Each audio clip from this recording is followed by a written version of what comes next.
दोस्तों नमस्कार, मैं हूं विनीता यादव और आप देख रहे न्यूज नशा आदत हर खबर की।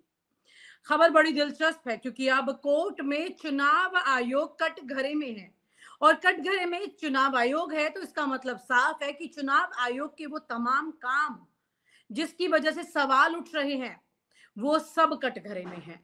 एक एक करके सबकी पूरी तरह से जांच होगी और फिर फैसला होगा कि गलत कौन है, सही कौन है, कहां पर गलतियां हुई हैं या ये कहीं घोटाले हुए हैं, तो वो खुलकर सामने आएंगे। भारत जैसे विशाल लोकतंत्र में चुनाव आयोग का कार्य बहुत ज्यादा महत्वपूर्ण है, चुनौतीपूर्ण है। चुनावों की निष्पक्षता और पारदर्शिता सुनिश्चित करने के लिए चुनाव आयोग के पास कई शक्तियां होती हैं, लेकिन हाल के सालों में चुनाव आयोग की विश्वसनीयता पर सवाल उठने लगे हैं, खासकर तब जब सुप्रीम कोर्ट में चुनाव आयोग के कामकाज को लेकर गंभीर सवाल आए। आखिर ये सवाल क्यों उठ रहे हैं?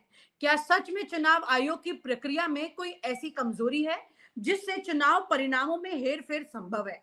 क्या ईवीएम के जरिए वोटिंग सिस्टम को मैनेज किया जा सकता है? और यदि ऐसा है तो ये कैसे मुमकिन है? आइए इस पूरे मामले को पूरी विस्तार से समझते हैं। चुनाव आयोग की कार्यप्रणाली का विश्लेषण। भारत में चुनाव प्रक्रिया को सुचारू रूप से संचालित करने के लिए चुनाव आयोग के कई महत्वपूर्ण कदम हैं। चुनाव कार्यक्रम की घोषणा से लेकर परिणाम आने तक ये पूरी प्रक्रिया जो है एक सिस्टम के हिसाब से होती है। आज आप इसको इस वीडियो में समझ लेंगे, सुन लेंगे तो आपको पता लग जाएगा कि कोर्ट में क्या क्या होने जा रहा है और कोर्ट में जो होगा उसमें अगर सवाल उठेंगे तो कौन से सवालों से चुनाव आयोग दोषी पाया जा सकता है। इस पूरी प्रक्रिया में कौन सी ऐसी कड़ी है जिस कड़ी पर सवाल उठ रहे हैं या जहां पर घालमेल होता है, यह आपको समझना बहुत जरूरी है। जैसे आपको ये तस्वीर समझ आ जाएगी, आप जान जाएंगे कि इस चुनाव में आपकी नजर से क्या चूक हो रही है। चुनाव प्रक्रिया के जो खास चरण है वो सुनिए। चुनाव की घोषणा। चुनाव आयोग तारीखों का ऐलान करता है। नामांकन प्रक्रिया। उम्मीदवार अपने पर्चे भरते हैं। ये सेकंड नंबर वाला है, मैं दोबारा पढ़ रही हूँ पॉइंटर्स, ठीक है। चुनाव की घोषणा। चुनाव आयोग तारीखों का ऐलान करता है। नामांकन प्रक्रिया। उम्मीदवार अपने पर्चे भरते हैं। प्रचार अभियान। राजनीतिक दल और उम्मीदवार जनता के बीच प्रचार करते हैं। मतदान दिवस। ईवीएम के माध्यम से मतदान किया जाता है। ईवीएम का सीलिंग और स्ट्रांग रूम में जमा। मतदान समाप्त होने के बाद यानी ईवीएम को स्ट्रांग रूम में सुरक्षित रखा जाता है और फिर उसके बाद आता है सबसे खास, गिनती का दिन। स्ट्रांग रूम से ईवीएम निकाल कर मतगणना होती है, फिर नतीजे घोषित कर दिए जाते हैं। ये 6 चरण हैं। इन 6 चरणों में से कौन सा बिंदु ऐसा है जहां पर छेड़छाड़ की आशंका जताई जा रही है, जहां ये जाना जा रहा है कि यहां पर पूरी कहानी में काला धब्बा लगा है और ये धब्बा कैसे पूरे सिस्टम को हिला रहा है, इस देश के लोकतांत्रिक ढांचे को चरमरा रहा है। दुनिया का सबसे बड़ा लोकतांत्रिक देश कहां और किस जगह चूक होने की वजह से सवालिया निशान में आकर खड़ा हो रहा है। ईवीएम और स्ट्रांग रूम का सिस्टम कैसे काम करता है, इसको समझिए। ईवीएम को लेकर बड़ा सवाल उठता है। क्या ईवीएम को हैक या मैनेज किया जा सकता है? इसका जवाब तब समझ में आएगा जब हम स्ट्रांग रूम का पूरा स्ट्रक्चर समझ लेंगे। स्ट्रांग रूम का सिस्टम क्या है? मतदान के दिन मतदान खत्म होते ही सभी ईवीएम को पैक कर दिया जाता है। उसके बाद ईवीएम मशीनों को जिला मजिस्ट्रेट और पुलिस बल की निगरानी में स्ट्रांग रूम में जमा कर दिया जाता है। स्ट्रांग रूम में ईवीएम जमा करने के बाद उस पर 3 परतों की सील लगाई जाती है। स्ट्रांग रूम पर स्ट्रांग रूम में सीसीटीवी कैमरे लगे होते हैं जिनकी निगरानी सभी प्रत्याशी और उनके एजेंट भी कर सकते हैं, जो कि कई बार सारे प्रत्याशी करते नहीं है। चुनाव की लंबी थकान के बाद वो स्ट्रांग रूम को छोड़कर चले जाते हैं क्योंकि उनको लगता है सील लग गई है, अब सब ठीक हो गया है। आगे सुनिए। स्ट्रांग रूम के बाहर 24 घंटे में लगातार इन 7 दिनों तक 24x7 पुलिस बल तैनात रहता है। खास बात यह है कि स्ट्रांग रूम का ताला खोलने का अधिकार सिर्फ चुनाव आयोग के अधिकारी के पास होता है, डीएम के पास भी नहीं हो सकता है। स्ट्रांग रूम में सेंधमारी कैसे मुमकिन हो सकती है? बड़ा सवाल। यही वो बिंदु है जहां सबसे बड़ा सवाल उठता है। स्ट्रांग रूम पर निगरानी का जिम्मा सीआईएसएफ या अन्य केंद्रीय सुरक्षा बलों के पास होता है, लेकिन कुछ परिस्थितियों में हेरफेर की आशंका पैदा होती है। भ्रष्ट प्रशासनिक अधिकारियों की भूमिका यहां मामला बदल सकती है। कभी कभी जिला मजिस्ट्रेट या अन्य उच्चाधिकारी स्ट्रांग रूम में एंट्री नहीं करने के बावजूद वहां की व्यवस्था को प्रभावित कर सकते हैं। यदि डीएम किसी राजनीतिक दबाव में हो तो वो सुरक्षा कर्मियों को निर्देश देकर गलत ढंग से स्ट्रांग रूम में कोई इंटरफेरेंस करवा सकते हैं। सुरक्षा बलों का अज्ञानता में इस्तेमाल।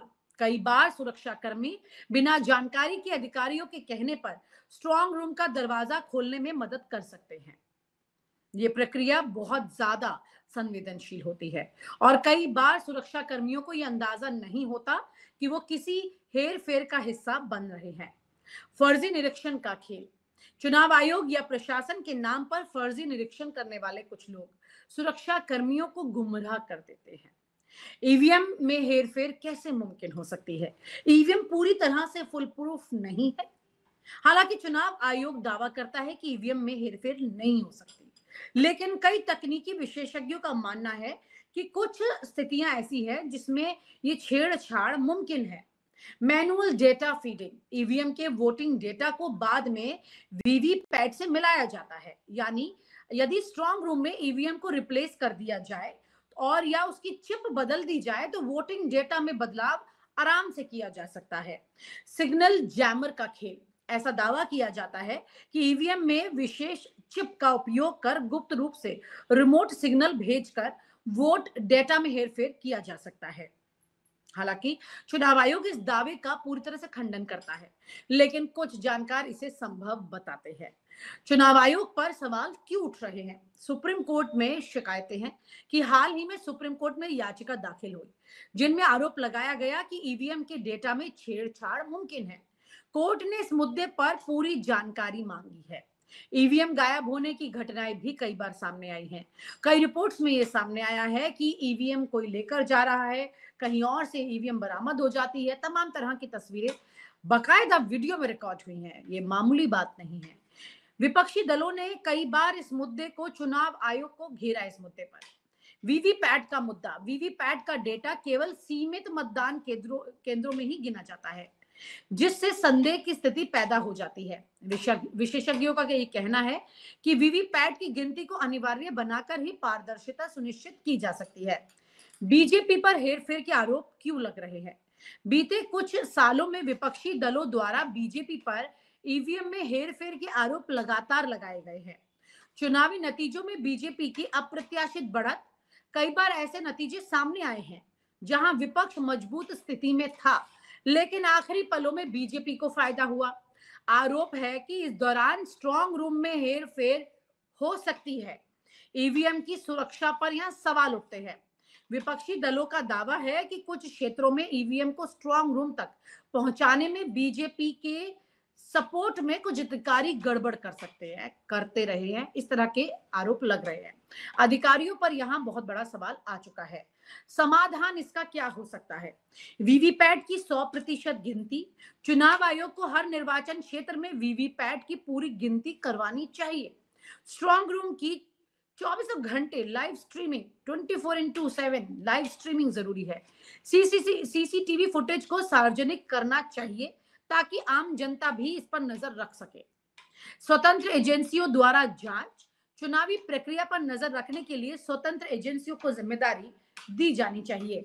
बड़ा सवाल यहां पर यह उठ रहा है कि एडीआर और महुआ मोइत्रा ने जिस तरह से ये सवाल खड़ा किया है कि भाई 48 घंटे के अंदर चुनाव के बाद जो पूरा वोट प्रतिशत की जानकारी है वो सार्वजनिक होनी चाहिए, और इस बात को सुप्रीम कोर्ट ने भी चुनाव आयोग को बोल दिया। चुनाव आयोग को ये वो जो बात बोली गई है, दरअसल इससे वो पूरा हल नहीं निकल कर आ सकता है।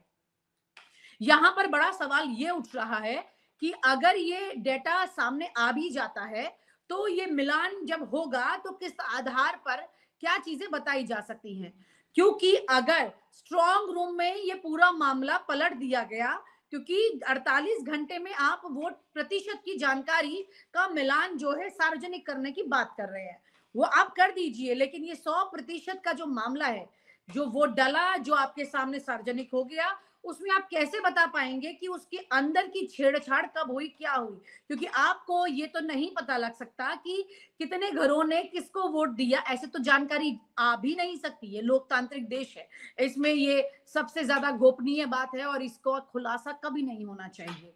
लेकिन ऐसी परिस्थितियों में सवाल ये उठता है कि 100% की जानकारी अगर आ भी जाती है तो आपको सिर्फ प्रतिशत की जानकारी मिलेगी, अंदर प्रतिशत में छेड़छाड़ हुई इसकी कोई जानकारी आपको नहीं मिल सकती है। सवाल ये उठता है कि 48 घंटे के अंदर पूरी जानकारी अगर सामने आ भी गई तो भी आपको ये नहीं पता चलेगा कि छेड़छाड़ कहाँ हुई। छेड़छाड़ का सबसे बड़ा जो जगह है वो है स्ट्रांग रूम। स्ट्रांग रूम के अंदर जो वोट प्रतिशत हुआ है उस वीवीपैट में, उस सिस्टम के अंदर गया है, वो पूरा का पूरा वोट प्रतिशत जो है उतने ही प्रतिशत, मान लीजिए 100 में से 20% या 10% में छेड़छाड़ की गई तो वो रिप्लेसमेंट की जाएगी, यानी प्रतिशत से छेड़छाड़ नहीं होगी।